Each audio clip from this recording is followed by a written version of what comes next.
నమస్తే, welcome to yo-yo TV. ఎన్నో ప్రాణత్యాగాలు, ఉద్యమాల ఫలితమే ప్రత్యేక తెలంగాణ రాష్ట్రం. అయితే తెలంగాణ ఏర్పాటు సమయంలో ఎన్నో విమర్శలు వినిపించాయి.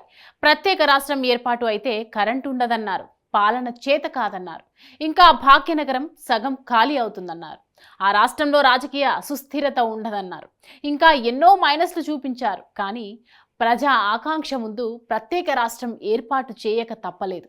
అయితే ఆ తర్వాత ముంచుకొస్తాయని అంచనా వేసిన, హెచ్చరించిన సమస్యలు తెలంగాణను పీడించాయా? 10 ఏళ్ల ముందు తెలంగాణ, ఇప్పుడు తెలంగాణకు తేడా ఏంటి? ఈ 10 ఏళ్లలో తెలంగాణ అభివృద్ధి చెందిందా అంటే అవుననే చెప్పాలి.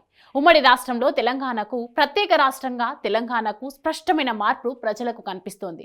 ప్రజల మౌలిక సదుపాయాల కల్పనలో ముందడుగు వేశారు. ప్రజలకు విద్య, వైద్య, ఉపాధి సౌకర్యాలు కల్పించడంలో గణనీయమైన ప్రగతి కనిపిస్తోంది.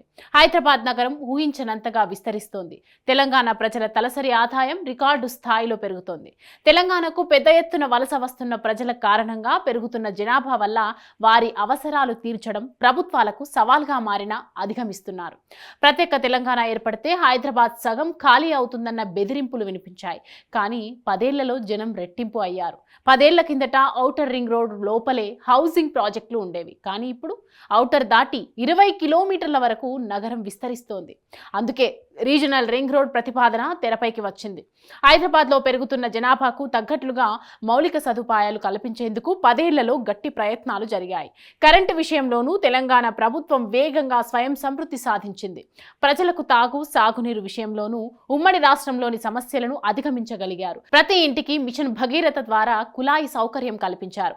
10 ఏళ్లు తెలంగాణ పయనాన్ని చూస్తే ఉమ్మడి రాష్ట్రంతో పోలిస్తే మెరుగైన అభివృద్ధి సాధించామన్న అభిప్రాయానికి రావచ్చు. నియామకాల విషయంలో యువత అంచనాలను బీఆర్ఎస్ ప్రభుత్వం అందుకోలేకపోయింది. దానికి ఉద్యమ సమయంలో వారు కల్పించిన ఆశలే కారణం. విడిగా చూస్తే తెలంగాణ ఎంతో మెరుగైన ప్రభుత్వ, ప్రైవేటు రంగాల్లో యువతకు ఉపాధి కేంద్రంగా ఉంది. మొత్తంగా 10 ఏళ్ల తెలంగాణ అద్భుతమైన జర్నీ అనడంలో ఎలాంటి సందేహం లేదు.